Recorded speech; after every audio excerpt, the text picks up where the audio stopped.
Et donc, pour commencer, je vous demande d'accueillir Monsieur Fabrice Bonifay, directeur central développement durable, qualité, sécurité et environnement pour le groupe Bouygues, qui est là pour nous parler de bâtiments hybrides. On appuie sur le bouton.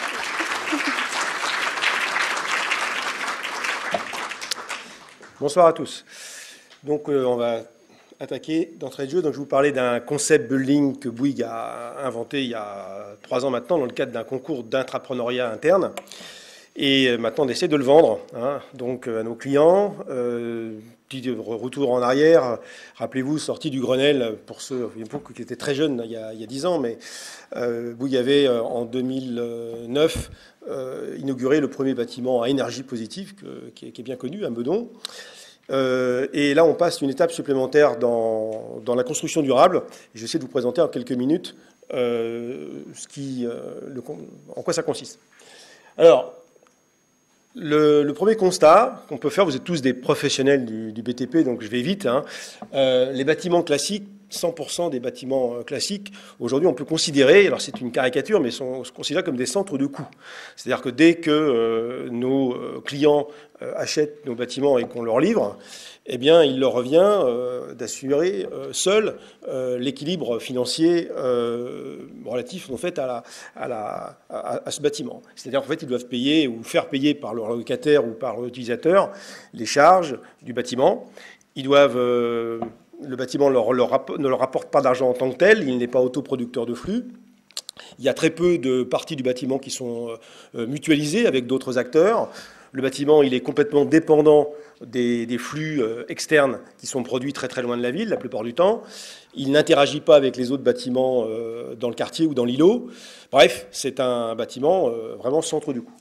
Et on s'est dit, est-ce que c'est une fatalité jusqu'à la fin des temps d'avoir des bâtiments qui dépendent des autres et des bâtiments qui ne sont utilisés que par finalement très très peu d'utilisateurs. Si on prend les bâtiments tertiaires publics ou tertiaires privés, aujourd'hui on sait qu'ils sont utilisés grosso modo à entre 20 et 25% du temps, et 80% du temps ils ne sont pas utilisés du tout ou sous-utilisés, ce qui est un gaspillage de ressources, un gaspillage minéral tout à fait considérable. Vous avez dans les quartiers de ville aujourd'hui qui sont pleins de bâtiments tertiaires, et c'est des bâtiments qui sont le week-end, le soir, complètement désertés de leurs utilisateurs, et ça ne peut pas durer comme ça longtemps, vu que on connaît la finitude des ressources aujourd'hui. Donc, dans la construction durable, moi, j'adore le thème de frugalité. Je suis un fan de Philippe Biwix, pour ceux qui ont lu L'âge des low-tech. Il faut, bien sûr, travailler sur la frugalité, mais dans la construction durable, il y a plusieurs aspects. Il y a l'utilisation responsable des ressources, on va le voir, mais aussi faire durer les ressources. Déjà, la construction durable, c'est d'utiliser plus longtemps les biens qui sont à notre disposition. Et aujourd'hui, on est rentré dans l'ère d'une construction, depuis quelques dizaines d'années, qui est extrêmement éphémère, où pour certains types de bâtiments tertiaires, au bout de 30 ans, souvent, on les casse et on en reconstruit d'autres, ce qui est une hérésie. Et on a aussi des logements qui sont pas du tout durés, pas du tout construits pour durer. Donc je pense que là aussi, dans la construction durable, il y a aussi cette notion de construire pour la longue durée, ce qui n'est pas le cas aujourd'hui. Alors le but, c'est de faire des bâtiments hybrides à économie positive. Donc ce sont des bâtiments, là aussi on force un peu le trait, mais c'est ce qu'on voudrait arriver à faire chez Bouygues en tout cas, c'est des bâtiments centre de profit. Donc c'est des bâtiments qui vont rapporter de l'argent aux propriétaires, aux utilisateurs, et qui de fait, ça permettra donc à ces bâtiments d'être plus résilients, de pouvoir, le fait que ces bâtiments qui vont rapporter de l'argent, ça va permettre de mieux les entretenir, mais ça va aussi permettre d'avoir des fonctions dans le bâtiment qu'un bâtiment classique ne pourrait pas se payer. Alors comment on arrive à faire un bâtiment hybride à économie positive et qui est un centre de profit? C'est maintenant que ça commence. Donc voilà, il y a 7 façons de gagner de l'argent avec un bâtiment. Première façon, c'est bien sûr qu'il soit producteur de flux. Donc producteur de flux, ça veut dire que le bâtiment doit autoproduire les différents flux qui sont nécessaires à son fonctionnement. Donc ça aussi, tout le monde était mort de rire il y a 10 ans quand on parlait de bâtiments énergie positive. Ça va devenir le standard dans 2 ans. Donc tous les bâtiments, on peut raisonnablement le penser, dans un horizon proche, seront nets producteurs de flux d'énergie électrique. Il y a déjà des centaines de bâtiments qui sont comme ça en France et dans le monde. C'est des choses qui vont se développer. Donc maintenant que le bâtiment sait produire sa propre énergie, elle sait bien sûr maintenant l'autoconsommer, elle pourra la stocker à certains moments, la revendre à ses voisins à d'autres moments quand elle ne l'autoconsommera pas, elle pourra s'effacer, elle pourra stocker dans une perspective de réutilisation un peu plus tard, dans des voitures électriques, dans des batteries de seconde vie. Donc tous ces flux aujourd'hui que le bâtiment va pouvoir générer, elle va pouvoir aussi rentrer en relation avec les autres bâtiments, qui auront des courbes de charge différentes, et s'échanger des flux, donc avec des technologies d'échange de type smart grid et des technologies de facturation de type blockchain. Tout ça, c'est pas la science-fiction. Bouygues travaille sur ces sujets. Et d'ailleurs, Olivier Céleste, qui interviendra après moi, peut-être vous en parlera un peu. On voit bien aussi que la mobilité douce est en train de s'inviter dans les bâtiments. Avant, avec sa voiture thermique, on s'arrêtait pour faire le plein. Maintenant, on fera le plein à l'arrêt quand le véhicule sera garé à proximité du bâtiment, parce que c'est le bâtiment qui va régénérer ou qui va générer les flux électriques, qui va recharger les voitures électriques qui vont envahir nos villes dans quelques mois, dans quelques années, qu'elles soient autonomes ou pas, peu importe. Et bien sûr, le fait que cette voiture électrique soit rechargée par le bâtiment, on pourra même imaginer l'effet inverse, c'est que la voiture électrique pourra redonner l'énergie au bâtiment. Tout ça, c'est pas de la science-fiction non plus, ça s'appelle Vehicle to Grid, et participer avec cette façon-là, à participer à l'équilibre de la courbe de charge pour, bien sûr, consommer au meilleur moment et éviter les pics qui sont souvent générateurs d'abord de frais, de coûts importants, mais aussi d'émissions de gaz à effet de serre. Alors, ce qui est valable pour l'électricité va l'être aussi pour l'eau. Le bâtiment va stocker l'eau. Il y a déjà des bâtiments qui font ça. On en a un d'ailleurs qui s'appelle Sequana, qui récupère les eaux de pluie et qui ensuite on réutilise ces eaux de pluie pour les toilettes. Les eau grises aussi maintenant sont facilement traitées dans les bâtiments. Donc ce sera Smart Energy, Smart Water, même Smart Chaleur. Tous ces flux que le bâtiment va générer, eh bien, c'est potentiellement, si c'est bien fait, des recettes pour le propriétaire du bâtiment. Bon, là, je vais vite. Le bâtiment, il va être aussi générateur de services nouveaux. Alors, la technologie va aider un peu, mais c'est aussi surtout dans la conception du bâtiment. On voit aujourd'hui que cette sous-utilisation chronique des espaces tertiaires, on va pouvoir les gérer selon la technologie du yield management. Alors c'est quoi le yield management pour ceux qui ne connaissent pas? Les compagnies aériennes fonctionnent comme ça depuis des années. La rentabilité d'une compagnie aérienne, c'est la capacité de la compagnie à faire voler ses avions le plus longtemps possible, enfin le plus souvent possible, plus exactement, et si possible que les avions soient pleins. Eh bien, je pense que demain, le nouveau paradigme des bâtiments, quel que soit le bâtiment, prenez une église ou un bâtiment tertiaire ou même des logements, tout le génie qu'on pourra mettre derrière, ça serait comment on va pouvoir faire en sorte que le bâtiment fonctionne 24 heures sur 24. Et pour ça, il faudra qu'on puisse avoir des utilisateurs primaires, secondaires, tertiaires et quaternaires qui utiliseront le bâtiment avec des usages qui pourront être différents en fonction du type d'utilisateur, mais il faudra que le bâtiment soit suffisamment caméléon, suffisamment hybride pour pouvoir s'adapter à différents types d'usages selon la chronotopie en fait du bâtiment. Donc ça nécessite bien sûr en conception de faire plein de choses, mais bon, nous on est là pour trouver des solutions, c'est des solutions qui ne sont pas du tout insurmontables, bien plus simples en tout cas que fabriquer un smartphone, et ce qu'il faut c'est assurer cette résilience, cette capacité au bâtiment de changer d'usage en fonction des différentes typologies d'utilisateurs. Donc, ceux qui suivront le cours vendredi, je rentrerai dans les détails de comment ça fonctionne, mais on peut imaginer aussi, par exemple, que le parking, qui est aujourd'hui une surface morte, devienne aussi un centre de profit. J'expliquerai vendredi, pour ceux qui seront là, comment on va faire des parkings, des centres de profit, et on va se gaver grave. Alors... un truc que j'ai jamais vu chez un promoteur, pourtant il y a un promoteur illustre chez Bouygues, Bouygues Immobilier, je me bats pour qu'ils inventent le logement de demain, c'est-à-dire demain, vraiment demain, pas en 2050, on s'en fout complètement, ce qui m'intéresserait, c'est qu'on arrive à le faire bientôt, c'est le bâtiment, le logement qui me rapporte de l'argent.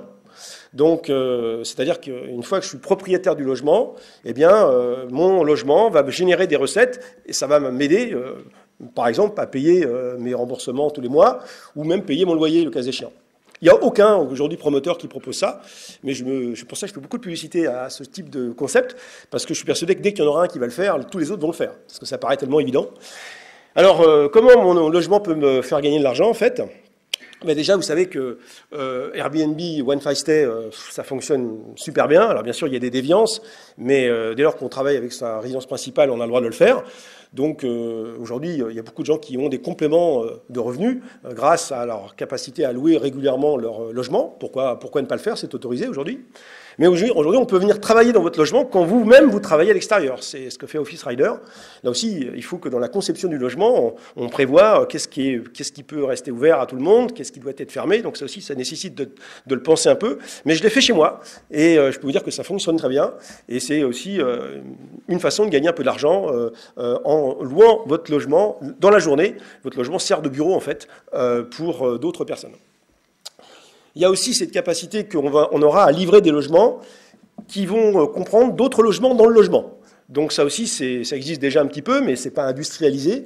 C'est-à-dire cette capacité qu'on va avoir à dire, on vous vend un F4, mais dans le F4, vous aurez deux portes d'entrée. Il y aura une porte d'entrée pour un studio et puis le F3. Donc quand vous avez besoin de tout le bâtiment, de tout le logement, plutôt toute la surface, parce que tous vos enfants sont là, eh bien, vous le gardez X années en format F4. Et puis, un peu quand les enfants sont grands et qu'ils partent, eh ben, vous êtes resté dans ce logement, ben, vous pouvez dire, ben, il y a une chambre équipée, eh bien, que je vais sous-louer et ça me fera un complément de revenus pour mes vieux jours. Donc, on a cette capacité à avoir une modularité dans le logement, et ce qui permet d'avoir des compléments de revenus.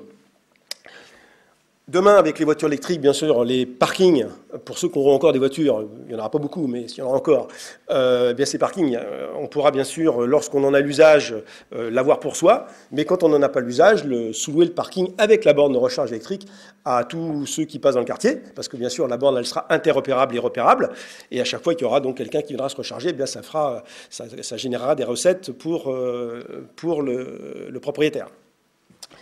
Et on aura aussi tout un tas d'autres possibilités de gagner de l'argent avec son logement. Donc si on fait le sigma de tout ça, eh bien, on peut générer des sommes tout à fait considérables. Alors bien sûr, quand vous êtes en zone dense, c'est plus rentable que vous êtes dans la pampa. Mais les zones denses, c'est le futur de l'humanité, car on sait que 70% de l'humanité, a priori, dans le futur, vivra en ville.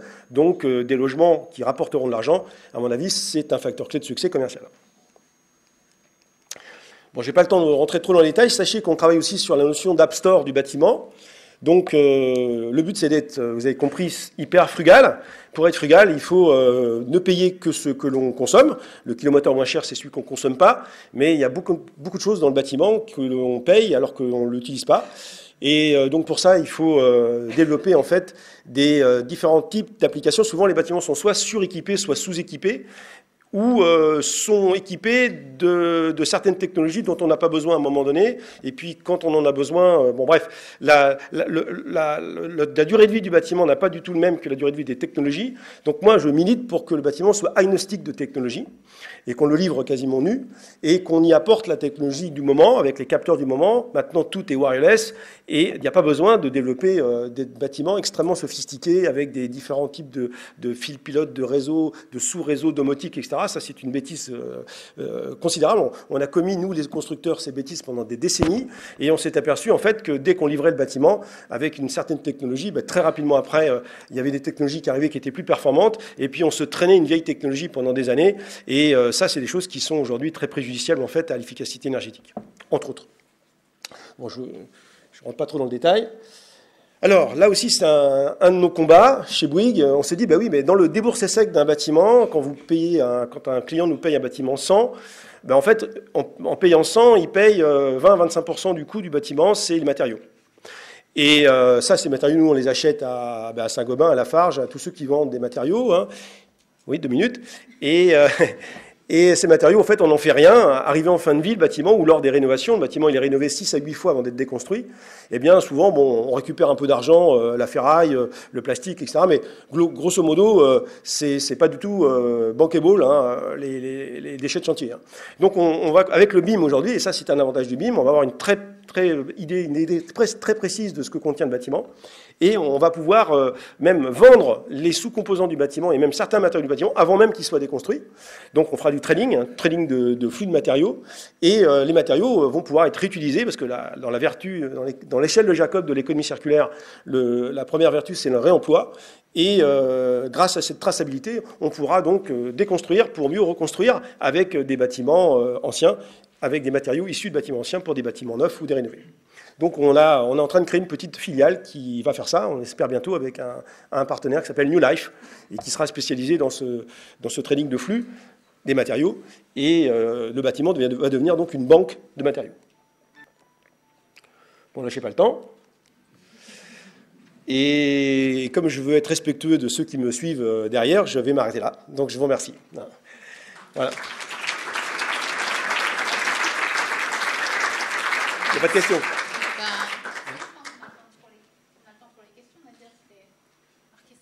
Donc, est-ce que vous auriez des questions pour Fabrice? Non? Moi, j'en ai une, alors. Donc, Bouygues a pu prendre l'opportunité d'offre le développement durable et on a fait un véritable business avec une offre assez large sur ces questions. Est-ce qu'aujourd'hui, le développement durable est devenu une vraie économie en elle-même? Est-ce qu'on est passé de l'ère du développement durable pour être entré dans l'ère de l'économie durable? Et donc, est-ce qu'encore une fois, c'est l'argent qui prime? Oui, alors, non, ce qui est important pour nos clients aujourd'hui, c'est, vous savez, je dis souvent la qualité, c'est un ratio entre la satisfaction perçue sur le sacrifice consenti. Donc, l'attente de nos clients, c'est toujours qu'ils en aient pour leur argent. Donc, ça risque d'être vrai encore dans quelques décennies. Mais on a une responsabilité morale aujourd'hui de construire différemment. Responsabilité morale vis-à-vis de ce qu'on appelle des macro-tendances que tout le monde connaît et qui montrent que si on fait ce qu'on a toujours fait, on risque d'aller dans le mur assez rapidement. Et si on ne cite que les problèmes des changements climatiques. Donc un grand groupe comme nous, familial en plus, on se doit d'être exemplaire dans notre capacité à nous réinventer pour construire véritablement durable. Et on sait que construire véritablement durable, ça veut dire en fait à minima diviser par 4 ou 5 les émissions de gaz à effet de serre en coût carbone complet sur l'ensemble du cycle de vie d'un ouvrage. Et pour ça, il faut activer tous les leviers. Et dire aux clients, et ça a été mal vendu, je pense, dans l'industrie du bâtiment, c'est que souvent on a dit dans le bâtiment, ah bah oui, un bâtiment énergie positive ou un bâtiment durable, c'est vachement bien d'un point de vue environnemental, mais c'est plus cher. Et en fait, je suis en train de vous démontrer là qu'on est capable, chez Bouygues aujourd'hui, à condition qu'on l'explique bien, c'est pour ça que je suis là, de faire des bâtiments qui sont ultra durables, mais non seulement ils sont moins chers, mais ils rapportent de l'argent. Donc moi, quand je suis en clientèle, quand je vais voir des clients, je commence par ce qu'ils ont envie d'entendre. Et je leur dis, est-ce que vous avez envie de gagner de l'argent avec le bâtiment qu'on va vous construire? Et ça, on leur dit tellement jamais que ça les intéresse de savoir comment. Et donc c'est là qu'on réconcilie économie et écologie ou développement durable. Pour moi, un bâtiment durable, c'est un bâtiment qui doit avant tout être rentable. Voilà. Merci beaucoup.